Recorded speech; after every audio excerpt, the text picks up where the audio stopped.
Good afternoon, or I guess good morning, wherever you're from.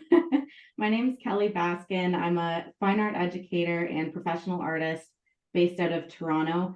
And today I'm going to be taking you through a really easy watercolor landscape. You can see my other screen here, so I'll just spotlight it to show you my table. I can figure out how to do that.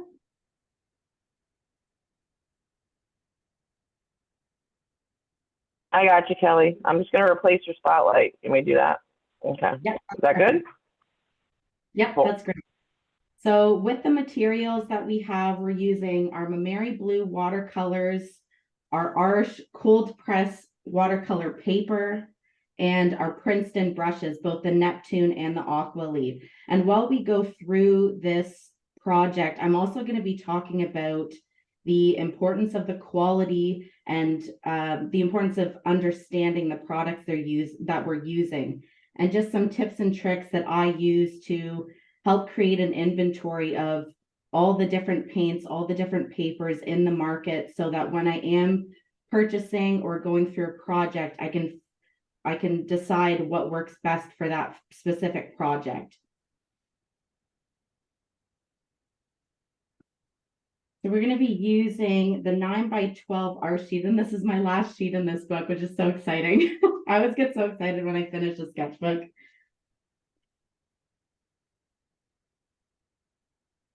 Put this to the side.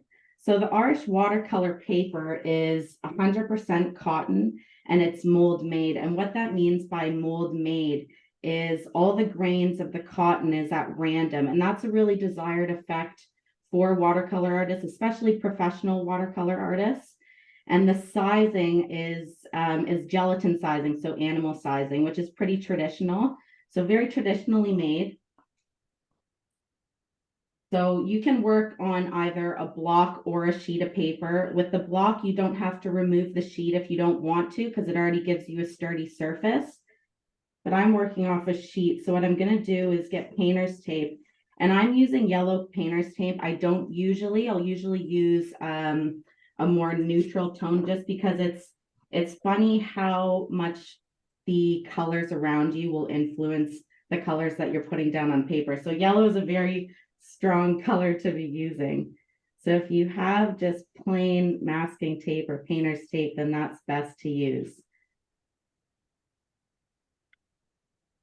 So this will help keep your paper flat on the surface and help prevent buckling of the paper.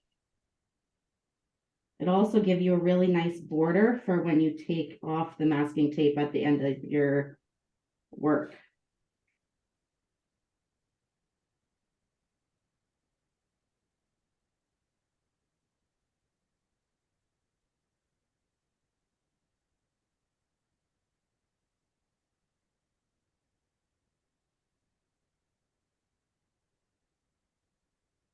And the reason I'm taping it flat down to the surface, other than the fact so that you can see it, with watercolor, a lot of the brushes are short handle. And the difference between short handle and long handle is typically artists, if they're standing at an easel and standing further back from their piece, they'll use a long handle brush. Whereas if you're working with watercolor, you're working closer up to your image. So it wouldn't be necessary to have a long handle brush. So the first thing that we're going to do now that the paper is down is just make sure that's really pressed down. And then we're going to take our 3B pencil. And the reason I'm using 3B instead of a lighter grade pencil is because I find watercolor paper is very delicate, especially if you're working with a watercolor paper that has more texture. So if I'm pressing into the paper, I'm creating a groove in that paper. And even if I erase, there's still going to be that groove. So it's important to be really gentle when you're doing the sketch. You're not going to be sketching in a lot of the finer details. You're basically just laying out where you want each object. So if I look at my composition here, you'll see if I were to take a grid to this piece, a lot of my focal point is, of course, the cabin. So everything in this piece directs my eye to that cabin. So my sidewalk, typically you wouldn't want things centered on the canvas. It's just not good composition. So in order to create a really strong one, you want things off-centered and a little bit lower. So if you imagine a grid here, you want it to be where the lines attach. So I'm going to just start here with my horizon. And I'm going to go about a quarter way down the page and just go really, really lightly and just sketch in. I'll draw a little bit darker just so you can see it, but try to go as light as you can.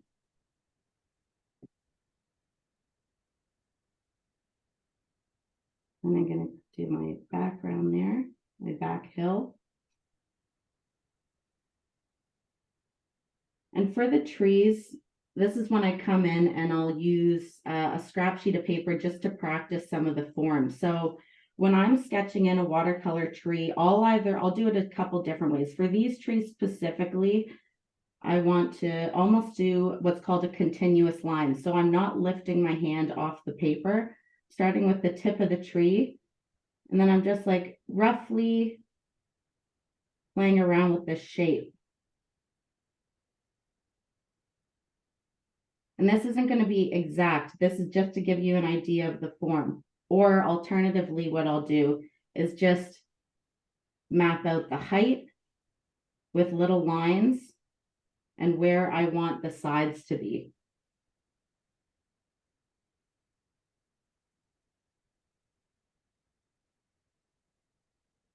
I'm going to have 3 trees here. I'm going to have one here, a taller one to the right, and then a smaller one just in the background here.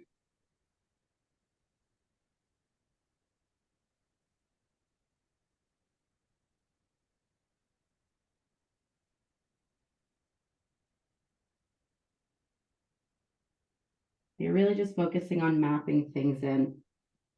And if you do find that you press too hard, rather than scrubbing with your eraser during this stage, I find it always helpful to have a kneadable eraser where you just press into the paper and you can lift off some of the graphite.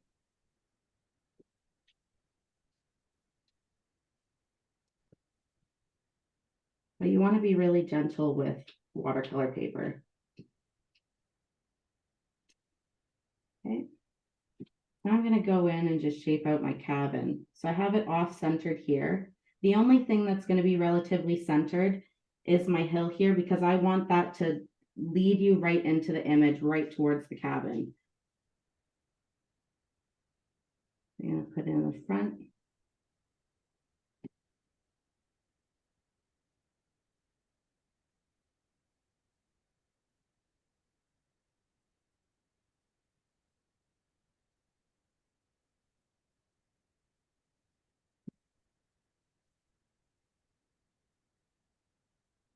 If you'd like, you can draw on the door and the window, but those are details that we can always add in later.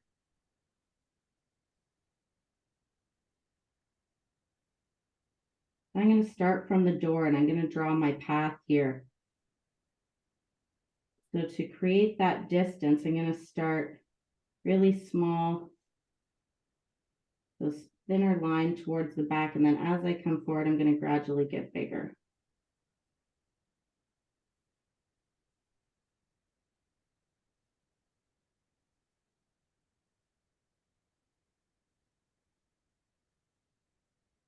And I'm just adding in some trees here.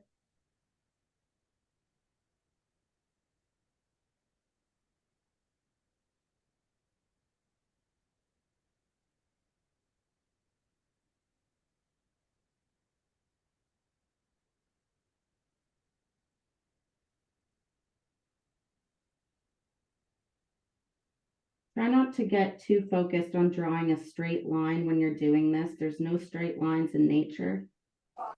And use a ruler.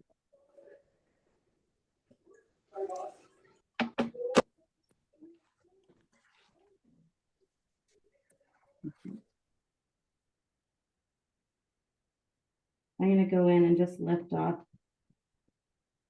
Just by pressing my eraser into the paper, I'm just lifting off some of the graphite.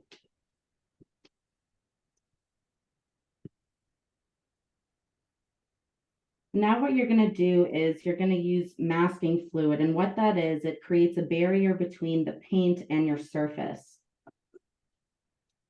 So when I'm doing my background, when I'm doing my trees, you'll notice I have all this snow that's just the white of the paper, just with a touch of shadow that I've added after. So that's what we're going to mark in. So just using an inexpensive brush. I don't like to use my good brushes for this, although you can wash it out right after. It's just better to use a brush that you don't care about, just in case it does stay on a little bit too long. You don't want to ruin your good brushes.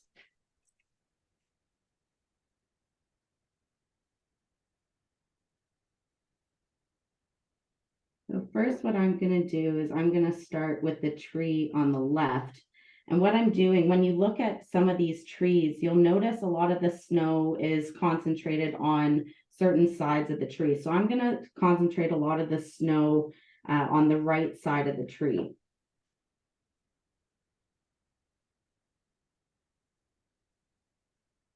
And because I didn't put the form of the tree down, you're just mapping out roughly where you would want these heaps of snow to be.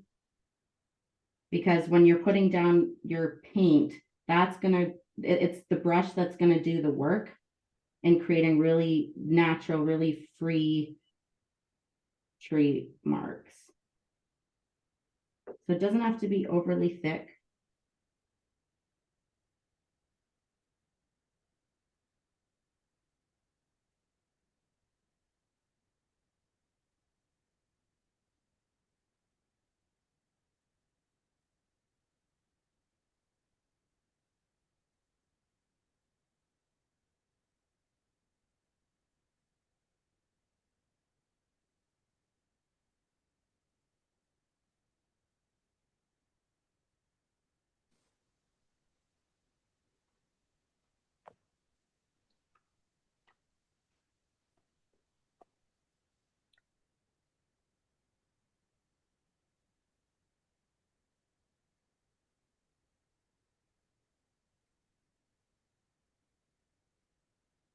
Hey, Kelly. Yeah. Oh, okay. Sorry. For folks that don't have masking fluid on hand, is there any, you have any suggestions for how they can make this work?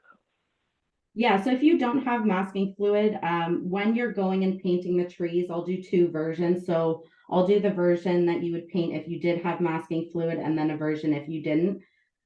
If you are painting without the masking fluid, you just have to be more careful and just maybe just sketch out areas that you'd like to use for snow before you go in with your paint, so you can know to avoid those areas.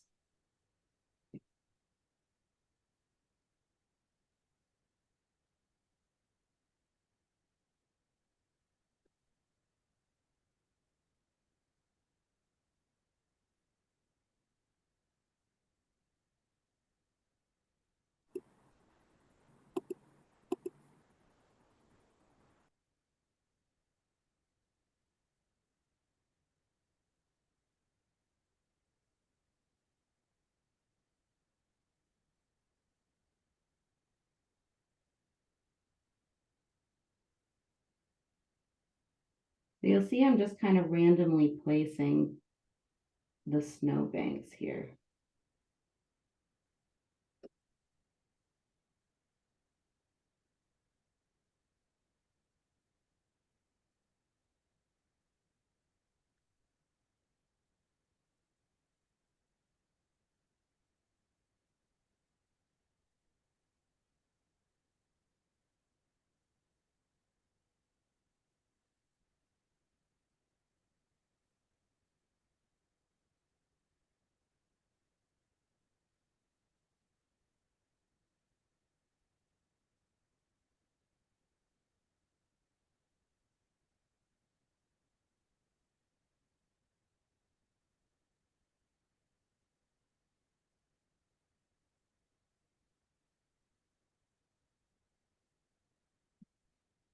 then the last thing I'm gonna do here is I'm gonna completely block off the roof of my cabin.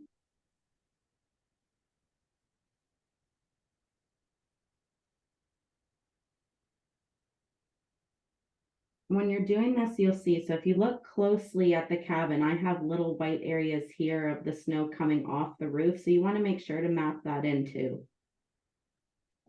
And if you feel like you need to get a thinner brush, some tools that I really like to use are, I'll get an old ink pen, and this allows me to get a really fine line. You can also use a toothpick, as long as you're being really gentle with application, because again, you don't want to make impressions on the paper.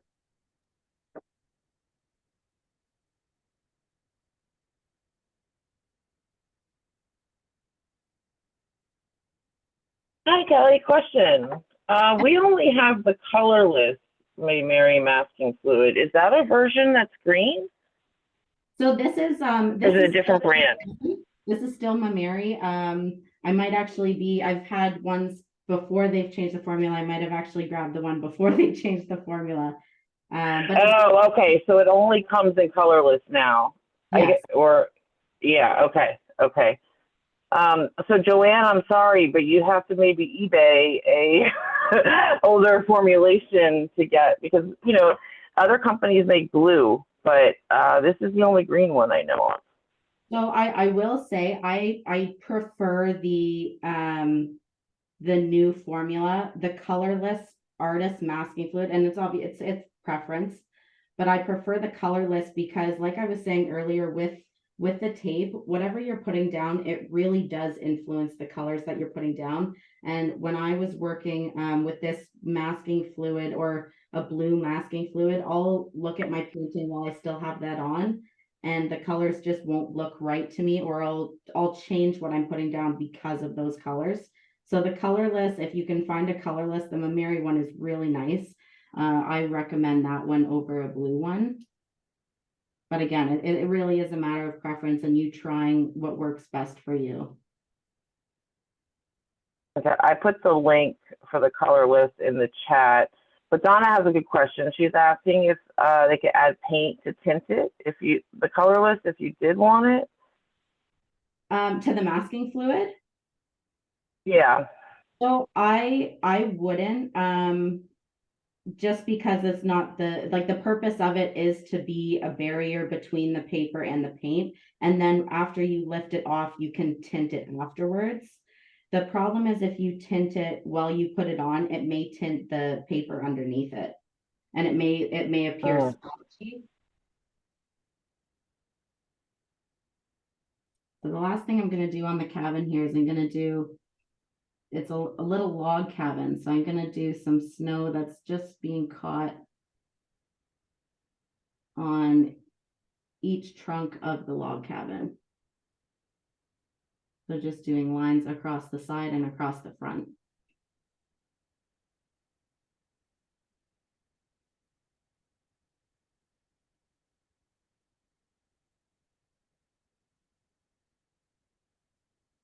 Kelly, correct me if I'm wrong, but doesn't all masking fluid, the point of it being tinted is so that you can see it go from wet to dry, right? So it's not necessarily, it doesn't necessarily stay tinted when it's dry, but that's the intention of having colored masking fluid. So it depends on how heavy you're laying it down. With blue masking fluid, I've never had one that I've used where even with a thin application, you don't see still somewhat of a tint. And the reason they have it a little bit tinted is so you can see where you're putting it. But with a professional grade masking fluid, having it clear is really beneficial because again, it doesn't influence your color. If you know where you're putting it, you can always feel where it is. But really just preference.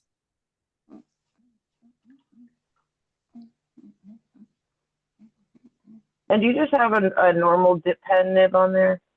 Yep. Yeah, Okay, so I'll just get a cheap dip pen, or I'll use a toothpick or a really thin brush.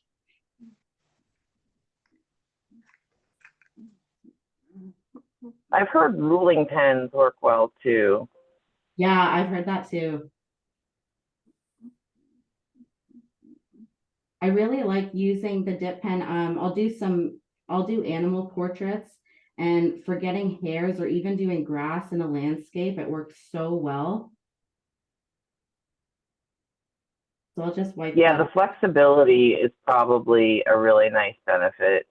Yeah, definitely. So as I'm waiting for this to dry, you want to make sure it's thoroughly dry. I just want to show you a little bit about the paper that we're using. So one thing that I'll do, because you go into an art store and there's just so many different options, it's almost overwhelming. So what I'll do is I'll get samples of sheets of paper and I'll do a couple different tests on it. So the paper that we're using today, I'll just take this out so you can see it a little better. So we're using the Arch cold press. And so I'll do an eraser and graphite test, which you see here on the left. So self-explanatory, I'll put some pencil down and then I'll erase it and I'll see how cleanly it erases, but I'll also see if it leaves any shadowing, if it picks up any of the paper, which it doesn't. It erases really cleanly, there's no shadowing, and there's no pilling of the paper. The next test I'll do is a resist and wash application where I'll put painter's tape around the sides, and then I'll do an even wash of, I try to use a non-granulating color because you want to see how well the paper performs. And with some gelatin sized papers, the gelatin tends to accumulate in spots. And this varies with different papers. So you may get different performance in other papers. So you'll see with this one, this is a really, really balanced wash application. There's no buckling, there's no pooling. It's really even throughout the entire application, really crisp lines around the edge, and that's what you want. And then the absorbency, I'll do 1 part pigment to 5 parts water. So they're really testing how well the paper can take the water. So I'll lay on a really heavy application of diluted pigment. And you'll see even here, really crisp lines. And this is with no masking fluid around, or sorry, masking tape around the edges. I still get really crisp lines, a really balanced wash, even with that heavy application of water. There's no buckling, really even. And then the test that for me is the most important is the liftability, because I tend to work in a lot of layers. So what I'll do is I'll take a staining pigment and a non-staining pigment, and I'll see how well it lifts after it's dry. So I'll lay down a stroke of each, and then I'll go in after and scrub with my brush, just a clean brush with water. And then I'll take paper towel and I'll lift it. So you'll see even with the staining pigment, that lifts off really well. And then the non-staining pigment, you're almost right back at the color of the sheet. So what I'll do, and this is just a small piece of paper, but what I'll do is I'll collect these and I just keep them in a binder. I'll do the same test and I'll try to use that exact same color that I use each time. And then when I'm going to use a project, depending if I'm doing a lot of layering in that project, if I want to use a lot of staining pigments, non-staining pigments, if it's going to be a really heavy diluted application, I can go through and look at the different results that I get and then decide what paper will work best for that specific project. So it's important to get to know the materials that you're using, because our art products aren't cheap, right? So you want to try them out and see what works best. And if you're going to spend all that time working on a piece of artwork, you want to make sure that you're using quality products. I think we're just, oh, maybe not. Kelly, real quick, I just wanted to see, did you have an example in your book where you didn't get like the art quality results, so you could show like an alternative that looks different? Yeah. Let me just see here.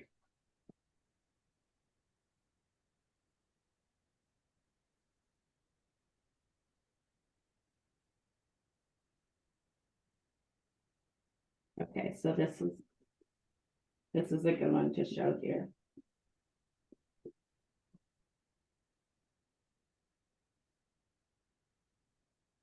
So this paper here, so you'll see that I did the graphite. This is pretty similar, I would say, the graphite and eraser damage test.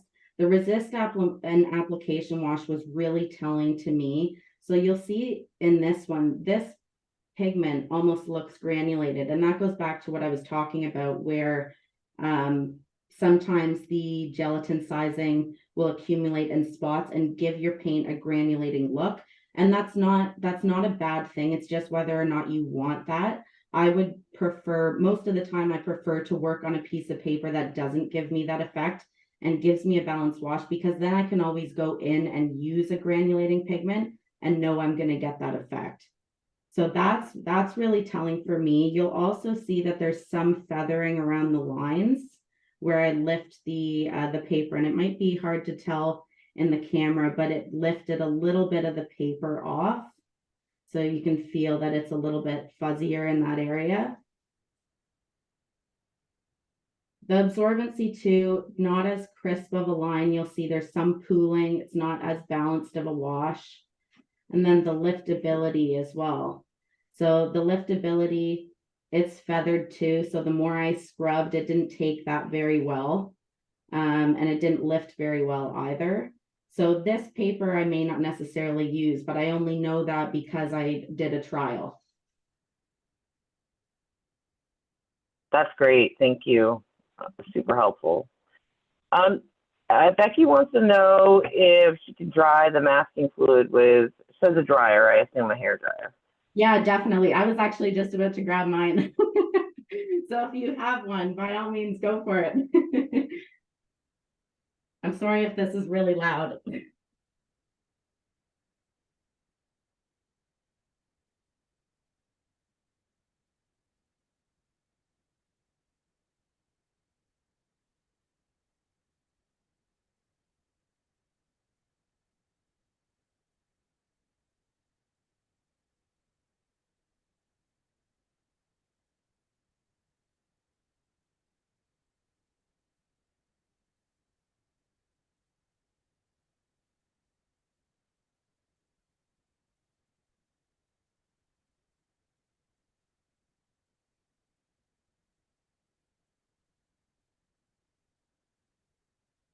Okay.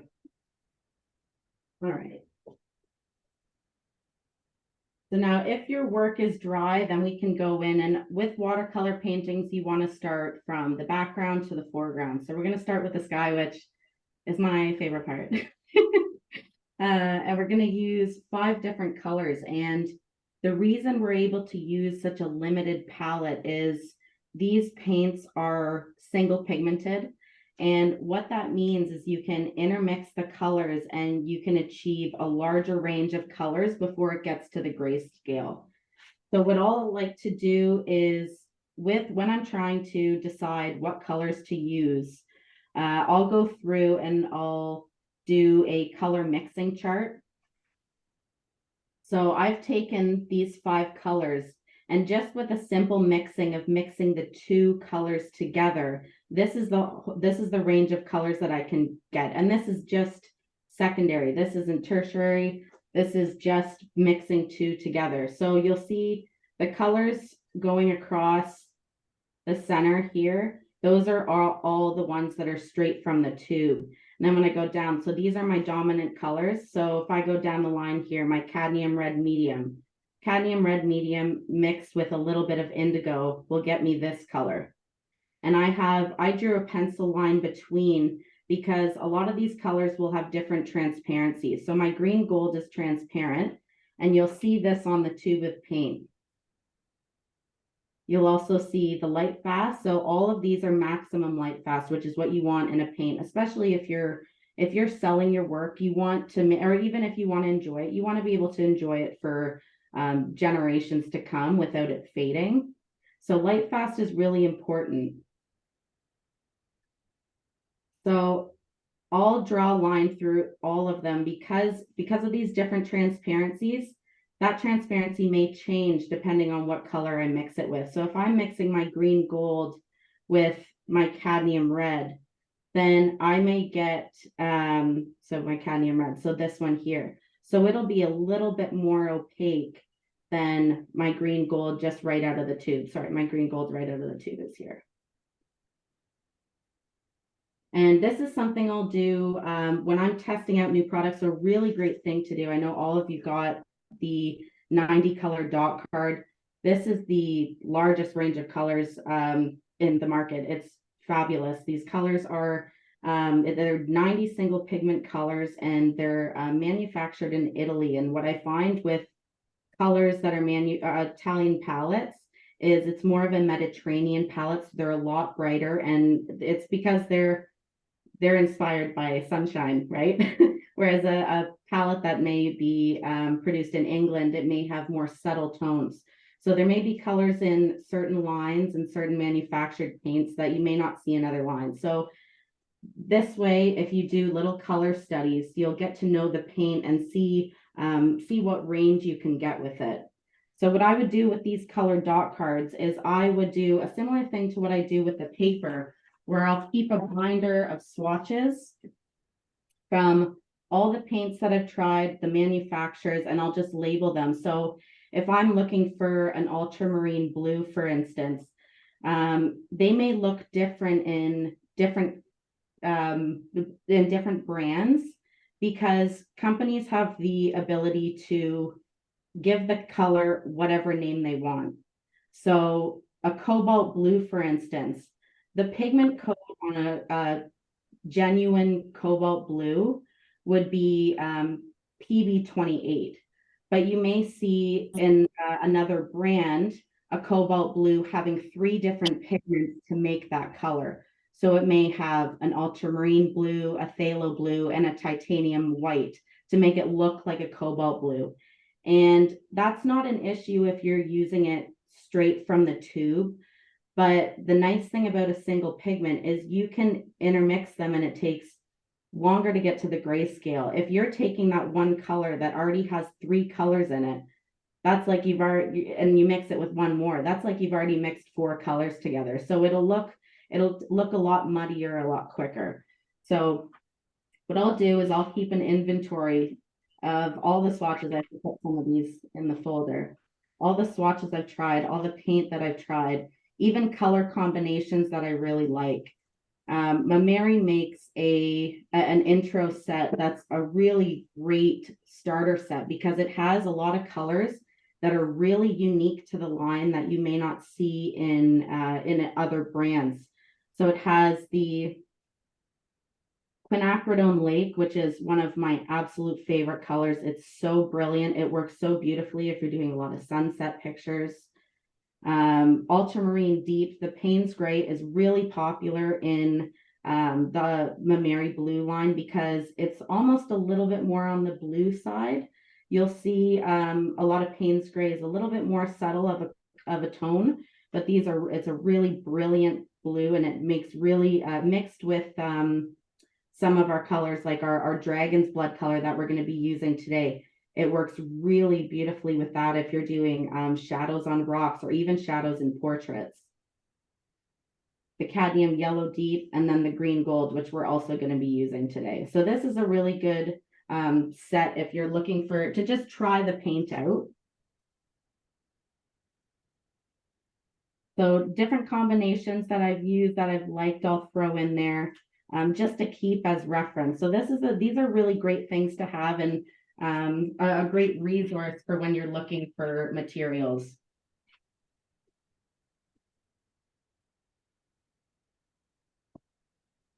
Kelly, that's awesome. I want to let everybody know I put the link to the set in the chat.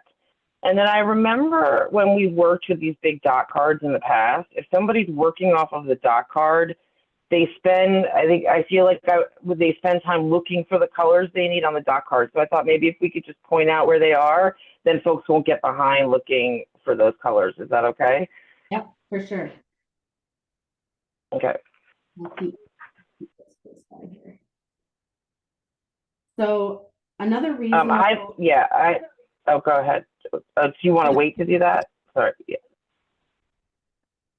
Okay, I just wanted to, I can hold up my chart. Well, here. Sorry, I don't want to interrupt you. I just, you know, for people working on the doc card. Okay, so pad red medium is the only one on the left-hand side. And that is over here. And then there's Dragon's Blood is right here. We've got green gold here. The bottom, cobalt blue. And then the indigo, right? Those are the 5 colors. Indigo is up here. Okay. Sorry, thank you, Kelly, for humoring me. So another great, another good reason to do this before you get started in your work is too fast. A lot like if you're working out, if you're playing a sport, you're not going to jump right into doing that. And it's the exact same way with painting, whether it's watercolor, oil, acrylic, or even sketching. You want to start out with a warm up. So that's why I'll do this, because I don't necessarily want to do a whole painting. I just want to do something loose like this.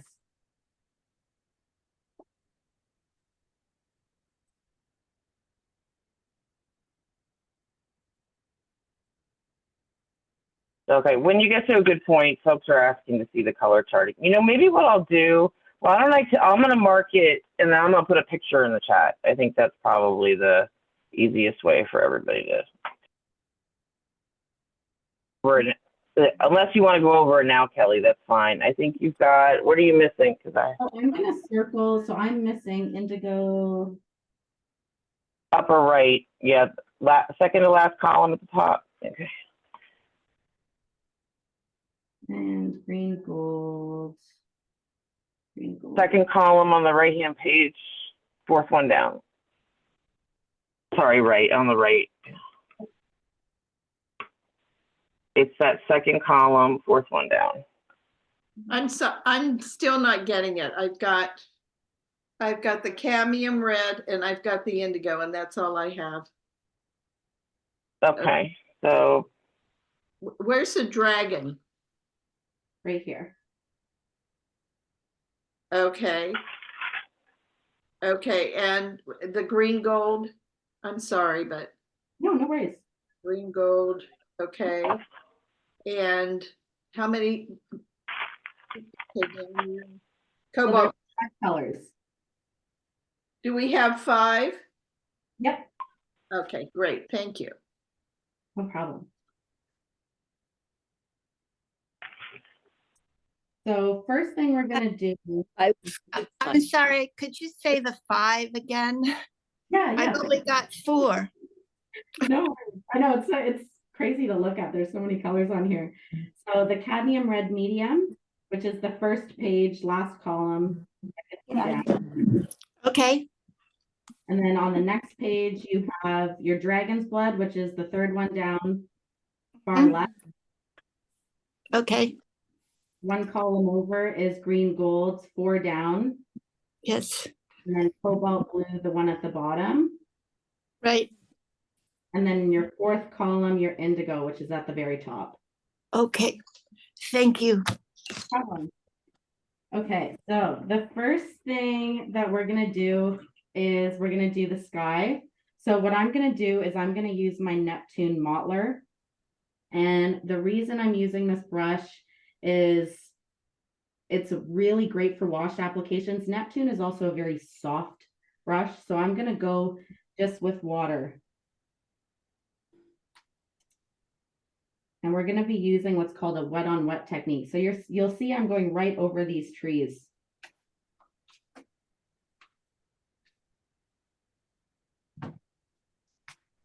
And I'm going all the way down. I'm going to go around my cabin. And I'm going all the way down to the top of my hill.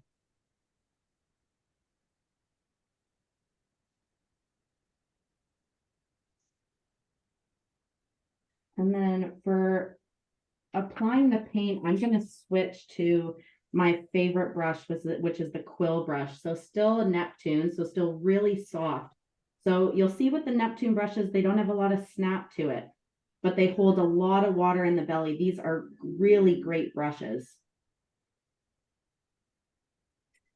So I'm going to do, for my sky, I want to do a lot of just cobalt right out of the tube, but I want to add in some variations of blue just to create some interest. So I want to kind of, every time I go back into my page, I want to do a little bit of indigo, a little bit of cobalt, and just go back and forth. What you can do, if you want to mix a wash, I like to keep just little containers, but you can do this on your palette. So I'll add some water in there. And then I'll take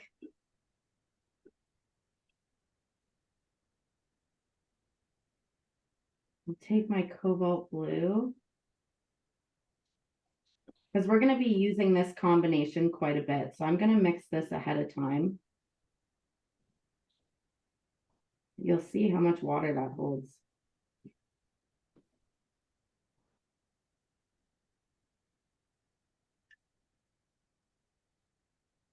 And then I'm going to add a little bit of indigo to it. You want to be careful with indigo. You want to almost use it sparingly because it is really pigmented.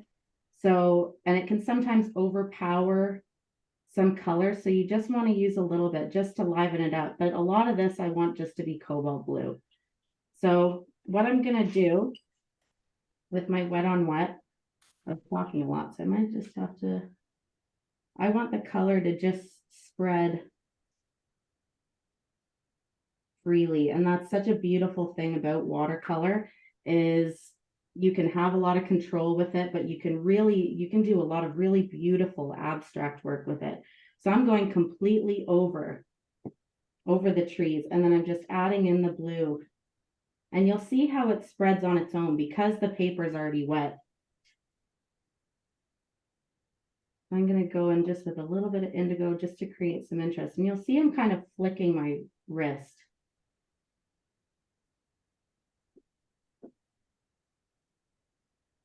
Hey, Kelly. Yeah.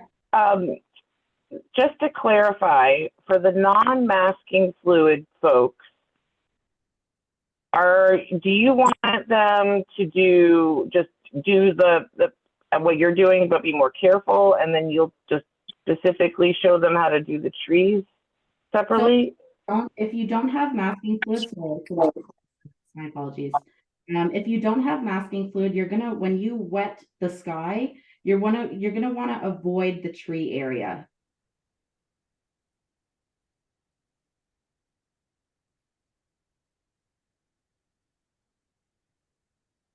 Now, as I'm spreading this, I'm going back and forth with these two brushes because what I'm doing is I'm blending some of this blue and just carrying it down so it's a lot lighter towards the horizon.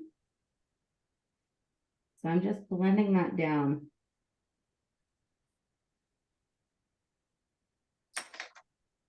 Bust.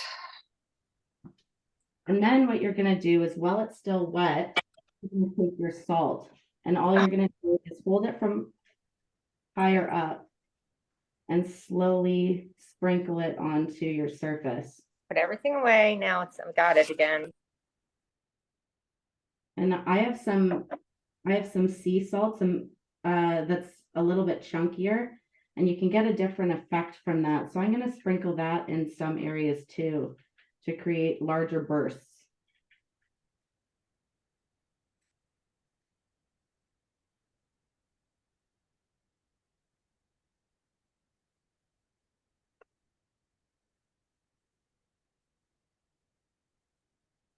So I typically try not to use my hair dryer as much as possible, just because I love the fluidity of watercolor. I like how it dries and it'll take really natural forms just on its own. But just for time's sake, I may blow dry it. You just want to wait because you don't want to rush this process. And I'll just show you some other techniques that you can use with watercolor. So while I'm using this to create the burst effect for the blizzard, I'm using the masking fluid technique too. But there's different areas. So you can use rice and get a similar texture to the salt, but just bigger. You can use plastic wrap, alcohol, coffee. So coffee will give you, ground coffee will give you a finer texture than the salt. And then you can use a spray bottle. So what I'll do is I'll fill a spray bottle with water, just a small spray bottle. I'll always keep this with me when I'm working because it's great if you're just wanting to hydrate your palette, if you're wanting to hydrate your paper, but also if you wanted to spray the dry piece of paper and then just use your brush just to touch the surface, then the pigment will travel and spread into all the areas that are wet. Another great technique that we're going to be using in this is lifting. So you put down your application and then you go back in with a wet brush and you just lift some of the pigment off. So you can do this while it's wet. You can do this while it's dry. It's really great for if you make a mistake and you want to lift some of that pigment off and restart. The wet on wet technique, that's what we just did here. And then dry brushing, which is what we're going to use a little bit more along the path here, where you don't wet your piece of paper before and you just brush it across the surface. And depending on the paper that you're using, so we're using cold press paper, which has a little bit more texture to it. There's also rough, which has even more texture, and hot press, which is completely smooth. So depending on the paper that you're using, it'll pick up those textures of the paper.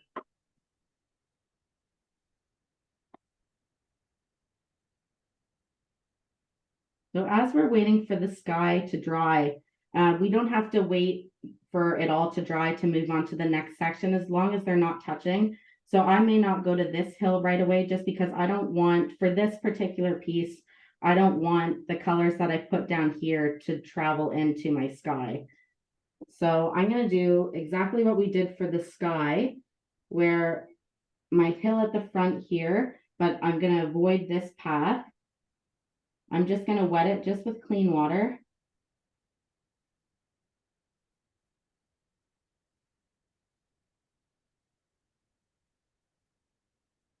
With my mottler. And when I'm done with the brush, this is so handy. I use this, I work with oil paints as well, but I like to keep them separate. But this is great when you're not working with your brushes. You really want to make sure you're hanging them to dry. And that's whether you're working with them or if you're just cleaning up and you're done with them for the night. You want to hang them to dry so that they keep their form and so that none of the paint and the fluids actually travel into the ferrule, because that's when you'll start to notice the brush is starting to splay outwards. You can also lay them flat. I have rags. I prefer using rags to tissue paper just because you can throw these in the wash, especially with watercolor. They're like great to reuse. I also just don't like when you're using tissue paper, you can pick up some of that texture on the tissue paper. And I don't like to get that effect. I like really smooth pickup. So I'll keep a rag on me. Let's go in. So I'm going to go again with that wash that we created here. And I'm going to focus it towards the back because I want this to be the darker area. And you'll see how it's spreading just on its own. So I'm concentrating it around my shed.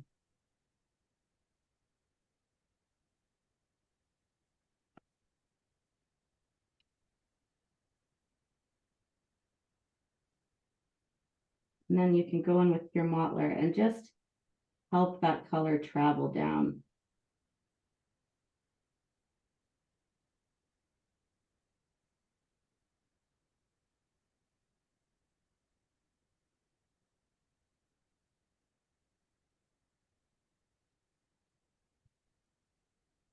And if there's any area that you did too dark, you can go back in. So clean your brush.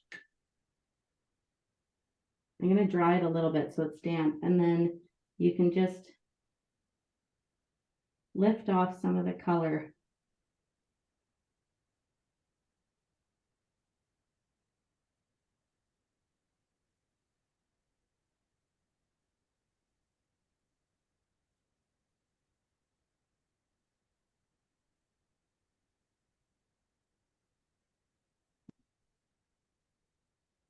Now I'm going to do the same thing on the other side of the path.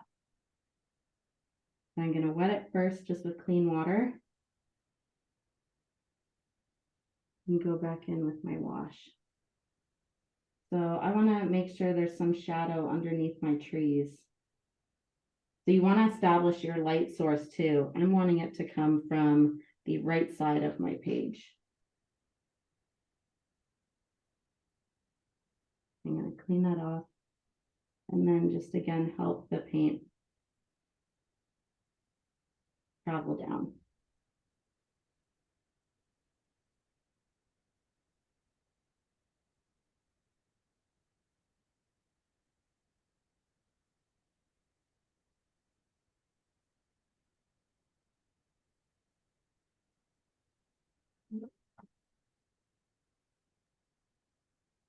So you should start to notice, if you're looking at your sky, you should start to notice some of the salt taking effect.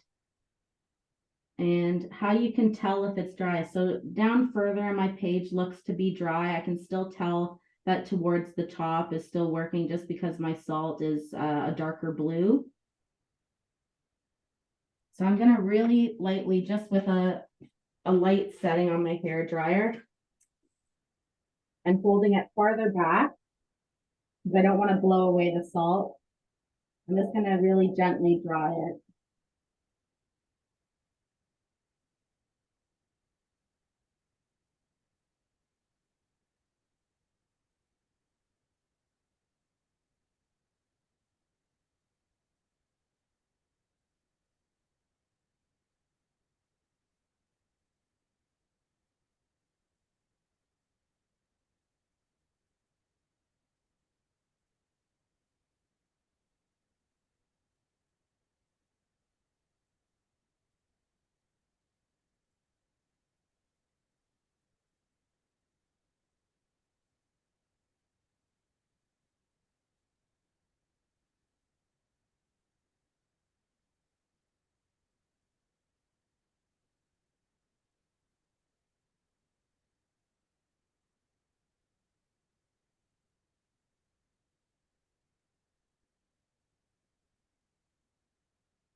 Now, if your sky is dry, or at least the bottom portion is, then you can do this hill in the back here. So same as what we did in the foreground, you're gonna wet the surface just with clean water.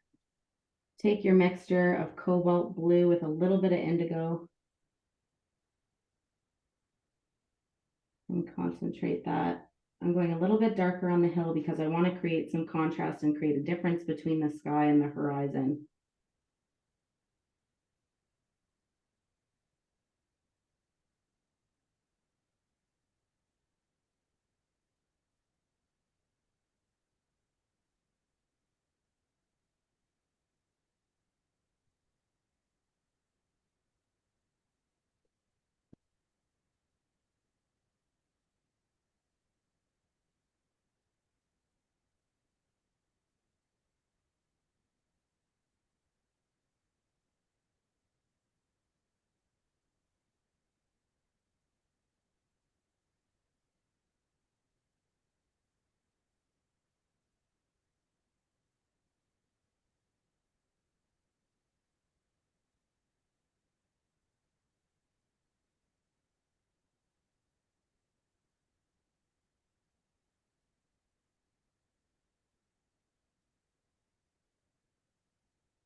Okay, so mine's completely dry. So what I'm gonna do is I'm just gonna take a really soft brush. You can also use your hand, but I just prefer, I find I don't like to touch my artwork as much as I can because I don't want to get the oils from my hands on the paper. So I'll just brush off the salt. And inevitably it'll end up on the floor and I'll have to sweep later.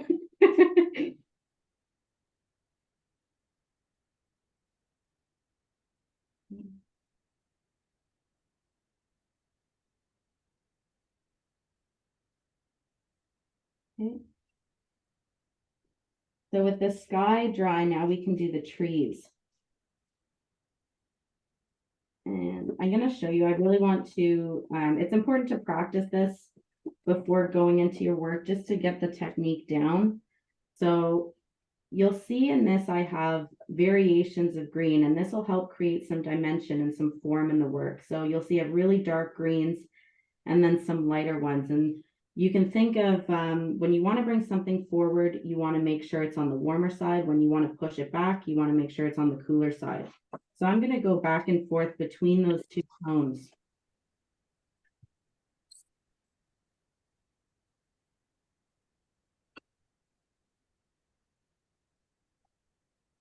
So I'm going to start with my greens gold and a little bit of indigo. See how beautiful that green is. This is one of my most used colors because it's great if you want a really heavy sunlight, really sharp sunlight in a landscape. This is such a beautiful color for that, and it's so versatile. So I'll use a little bit of that green with indigo. And every time I go back into the tree, I'm going to want to mix up those. I'm going to want to add more colors or more water to lighten it or more paint to make it darker. And just going with different variations. So I want this to be a lot more on the cooler side.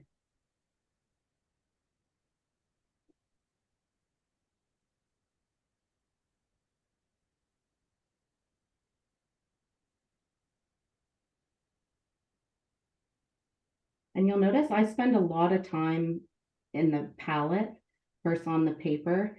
And that's really like with any medium because you need harmonious colors in order for a painting to work. So your colors are really, really important. So do those color studies before you start and take your time mixing your colors.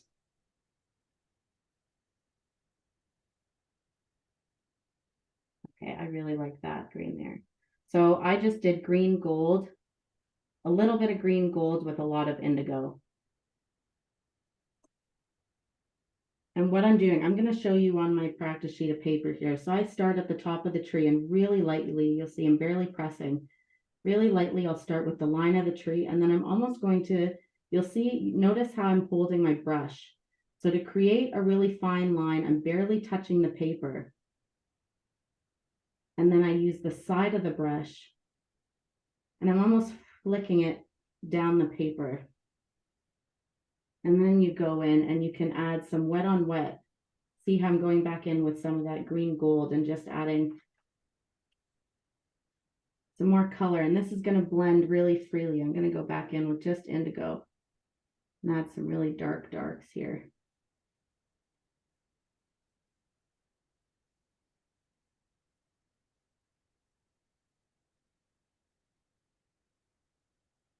So if you're doing this without the masking fluid, then what I would do is you should have already circled off where you're painting and then just avoid that area with the green.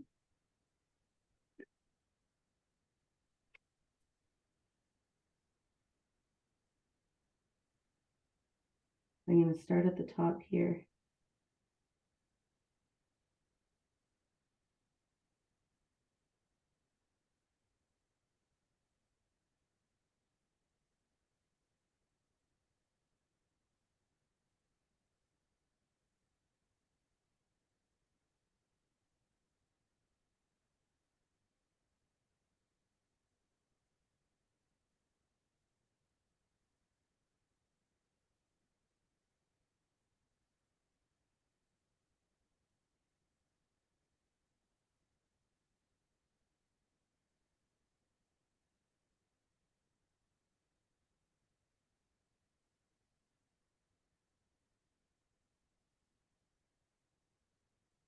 I like using a softer brush for when I'm doing these trees because I find ones with a little bit more snap. So say a Kolinsky sable brush or a synthetic Kolinsky sable, it has more snap to it. So it's really great for doing finer details, but I like a floppier brush for when I'm doing stuff like this.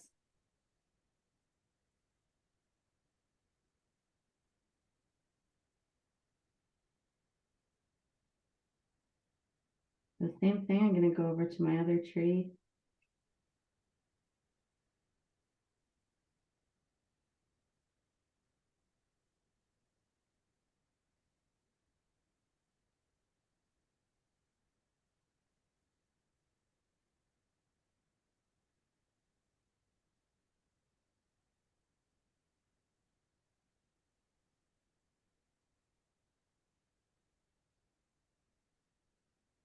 And you'll see the really nice texture I get just from flicking it. It almost gives the impression of the leaves without me even having to put that in. So the brushes you're using can play a big part in some of the textures and effects that you get.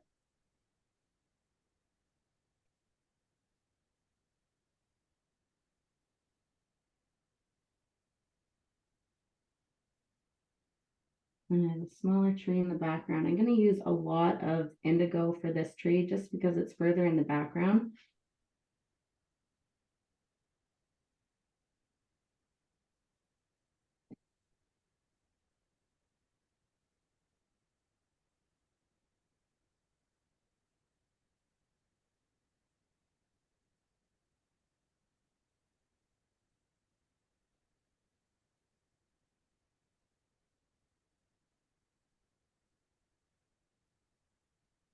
And don't be afraid to use your colors. Don't dilute them too much because watercolors always dry lighter. So you'll be surprised. You'll put it down, you'll be like, oh gosh, that's really dark. I don't know if I wanted it that dark, but it's amazing how lightly it dries. And the nice thing about that is after it's dry, you can always, if you do want it to be more dark, you always have the opportunity to go back in with darker colors. I'm going to do on my tree on the side here the exact same way that we've done them before.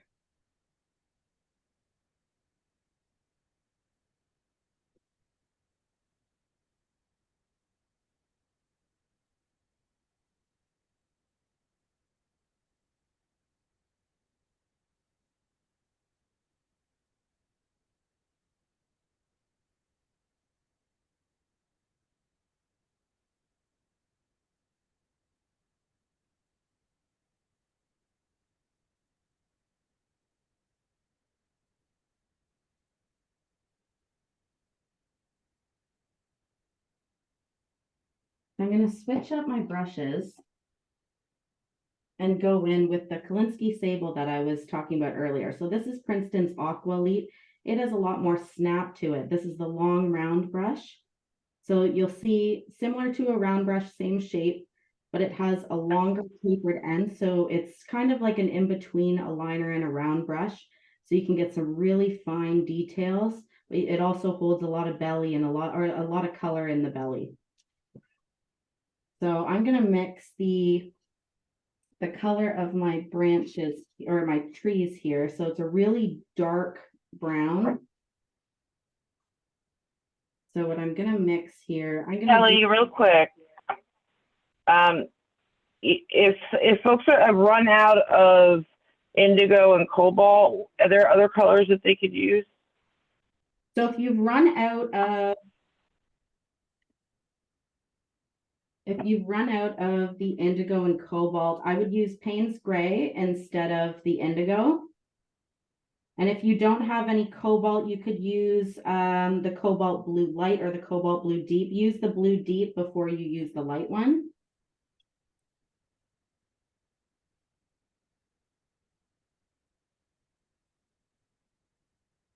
So for my, I'll show you where that is on the paper. So the cobalt blue light and cobalt blue deep is right here. So it's the third one in on the second page and the top two.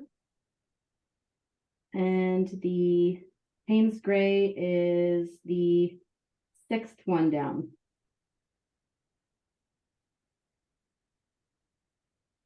So I'm taking my dragon's blood, which is one of my favorite colors in this line.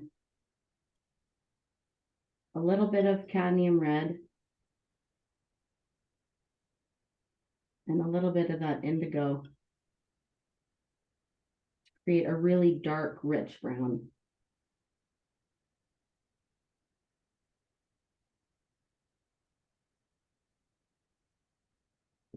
And then starting at the top of my tree, I'm just going to really lightly create fine lines. And as I get closer to the bottom, I'm going to press a little bit harder.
As I'm waiting for the trees to dry, I just want to go back to my path here. Oh,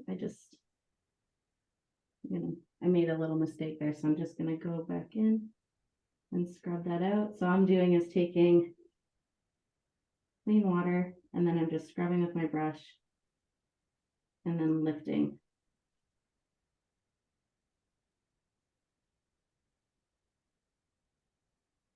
All I'm going to do along that path is still with that same mixture that we've been using, that indigo and cobalt blue. If you don't have that, you can use the Payne's Gray. Payne's Gray is actually a really great color because for shadow colors, that with a little bit of ultramarine or a little bit of cobalt's really nice. So I'm going in just on the dry surface here. And I'm using a little bit of dry brushing. See how I'm flicking my wrist out? And the brush is almost parallel with the paper. So I'm getting a little bit more texture and just defining my path. And then wherever I want to soften some of these lines, I go back in with clean water. And I can go back into my line and just kind of scumble it outwards. Kelly, would you please tell me how you made the brown for the tree again? I'm a little further behind. It's my first time with watercolor. So I use the cadmium red medium, Okay. the dragon's blood, and indigo. Okay, thank you. No problem. Am I the only one having trouble keeping up? Sorry, if I'm going too fast, let me know. Oh, I'm way behind too. Okay, so yeah. Questions, feel free to ask. I can always go back some steps.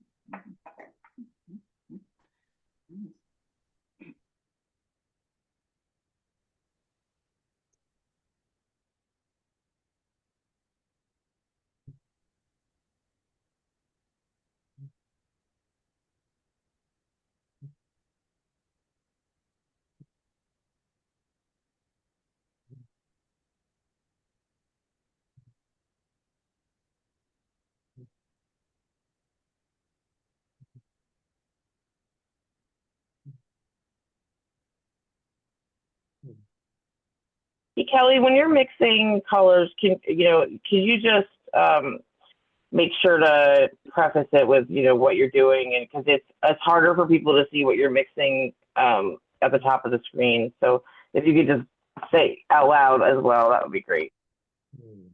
Yeah. Sorry, I thought I had been, but I'll bring this down too, just so you have so there's a visual. Yeah, I think sometimes it might be hard to catch. So if you're focused on all good, just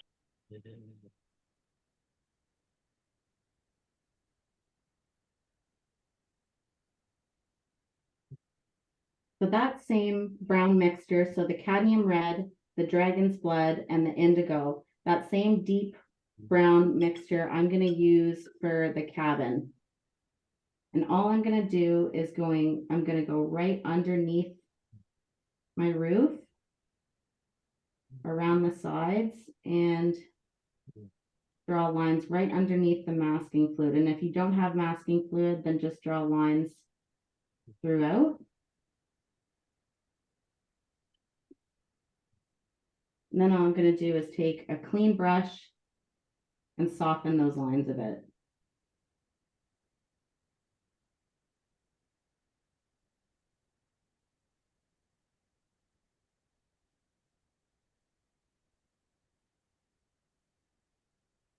And because this is a relatively warm tone that I used, I'm just going to take a little tiny bit of indigo and go back under the roof and just add a cool tone in there.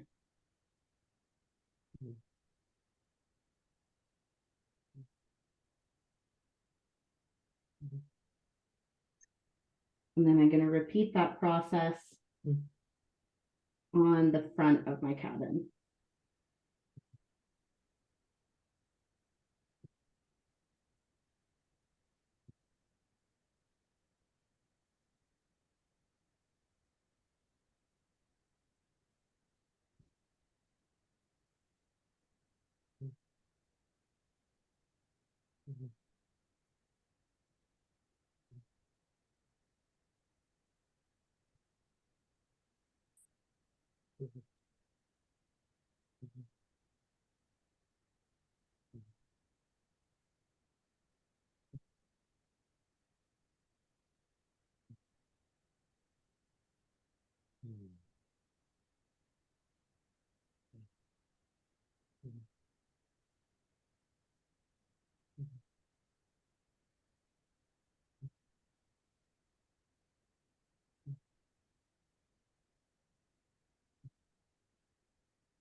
My trees are still quite wet, so I'm just going to go in with the hair dryer and speed up the process a little bit.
I'm going to go ahead, if these are dry, you can go ahead and take off the masking fluid. You can use your finger. I prefer to use a cement adhesive eraser, but you're welcome to use your finger if you'd like. And you're just going to pull off the adhesive.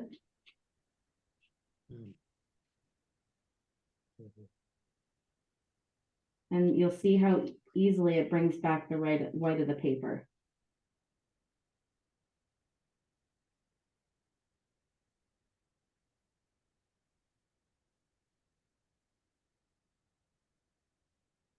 So I'll continue to do that, but I just want to show you how to do the shadows on the snow on the trees. So the same mixture that we've been using for the sky and the hills, that cobalt blue with a little drop of indigo. If my sunlight is coming from this side, then all I'm going to do is put shadow on the opposite side of that snow.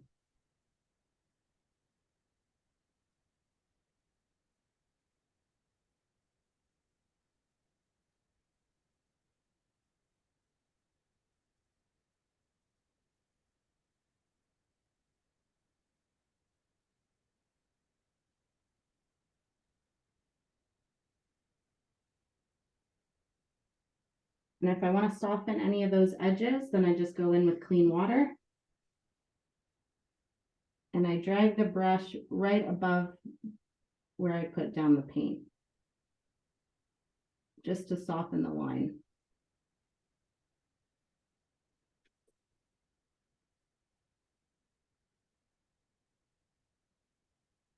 We're going to do the exact same thing on the other trees and on the cabin.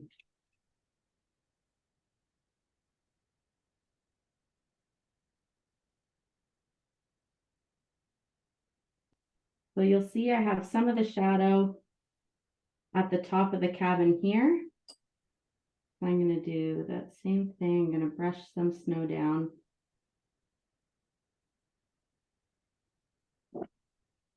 Soften some of those edges with clean water.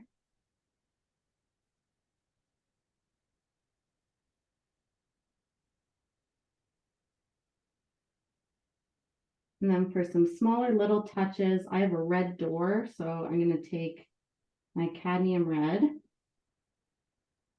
with a little bit of dragon's blood.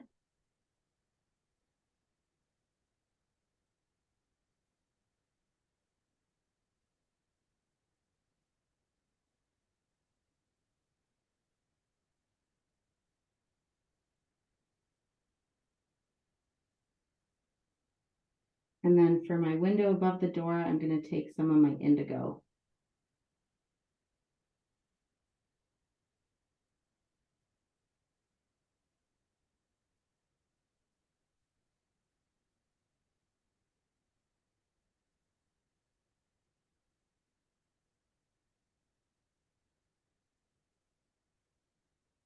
Kelly, that's a rubber cement pickup, right? It is, yeah. Okay, cool.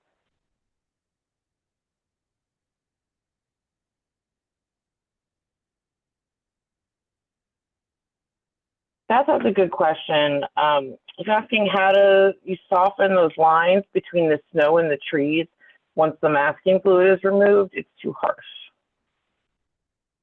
Sorry, the lines from the white to the... Between the snow and the trees, yeah. So you actually don't want to soften those edges. You want them to stay really crisp. All you're going to do is, because your tree should be dry when you take that masking fluid off, all you're going to do is take that mixture of cobalt blue and a little bit of indigo, and this is gonna make a shadow on that snow. So all you're doing is applying it to the white. And then after I apply it, I'm gonna go in with a clean brush and soften that line.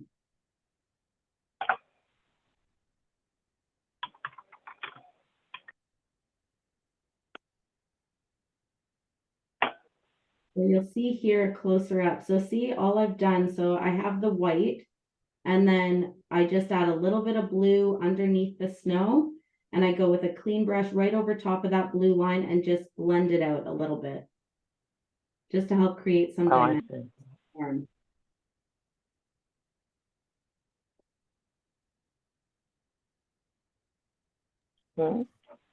How did you get the snow to splash like that? Sorry, in the background here? Yeah, it's not just a little dot, it's a splash, kind of. It depends on the size of the salt that you use. So you'll see here, so I use two different salts in this one. I used a finer salt, and then I used a chunkier salt. The chunkier salt will give you larger bursts, whereas the finer one, like a table salt, will give you finer ones here. Okay, all right, thank you. Welcome.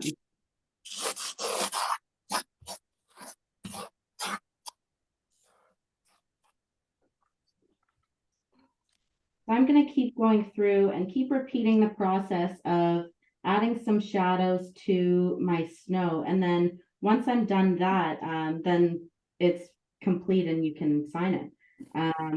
And all you have to do when you're taking off the tape is just be really gentle and pull away from the paper. And you want to go, you want to pull it, you don't want to pull it straight off like this because it could tear. So you want to just pull gently.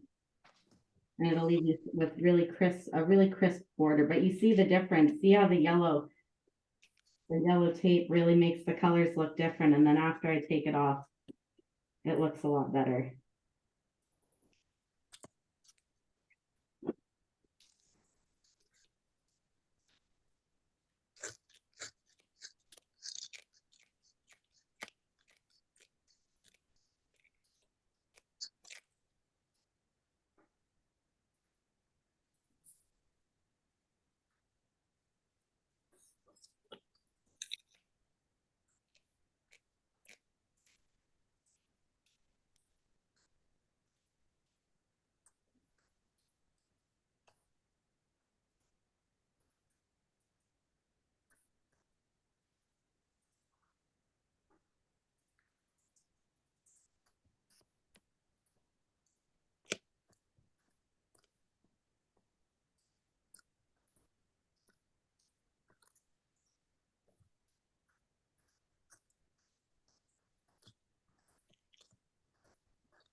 Hey, Kelly, quick question. If you don't have a rubber cement pickup and people are having trouble taking off the mask, do you have any suggestions on what they could do to? So I'll always use my finger if I don't have a cement eraser.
So I'm just continuing to add some shadows to where I've removed the masking fluid, just to give my snow some more shape.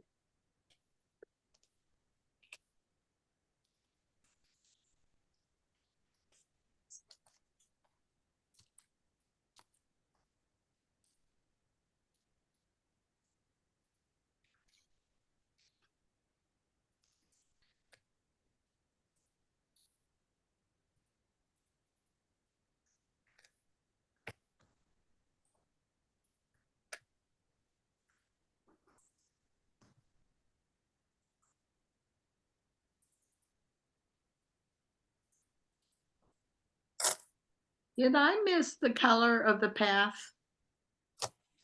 So the color of the path is the same mixture that we've been using. So the cobalt blue and the indigo. And you'll see that I focused it on the one side here.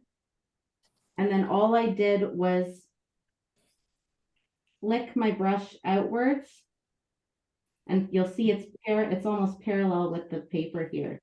So I'm just getting a dry brushing effect, which is this one here. So I'm picking up the textures of the paper. Did you wet it first? Nope, so it's dry, it's dry on wet. So the paper is dry, and then I'm just going in with the wet paint and brushing it along the surface so I can pick up those textures.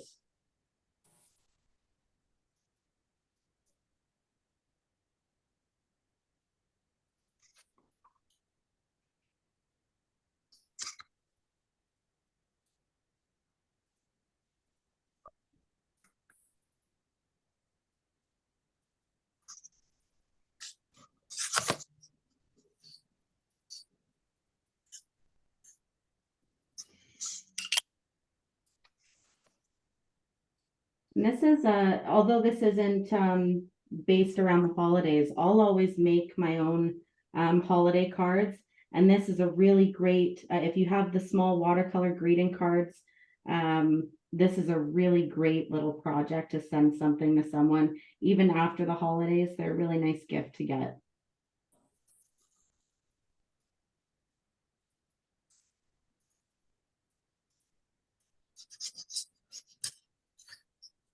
So I've gone through and I've done all the shadowing on all the snow, and all that's left to do is sign your work.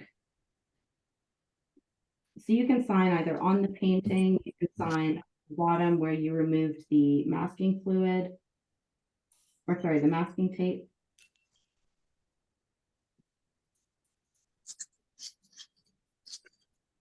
And then you're done, and then it's ready to frame.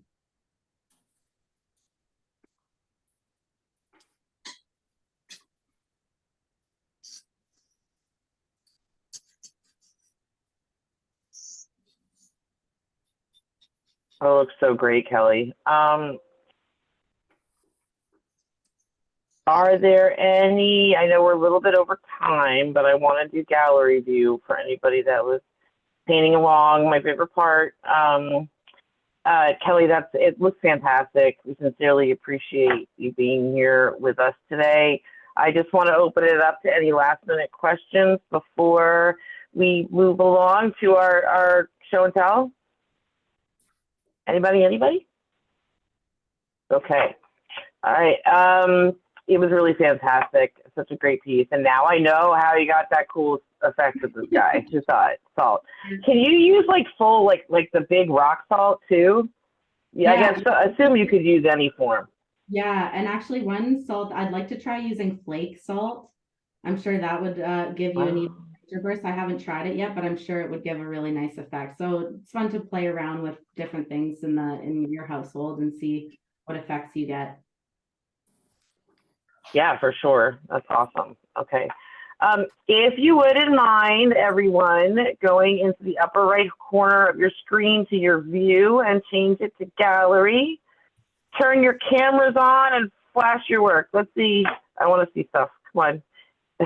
This is my favorite part. Don't disappoint me. All right, let's see. Oh, lovely. Paul, you did a fantastic job. Oh, great job, Becky. I love it. Oh, those are beautiful.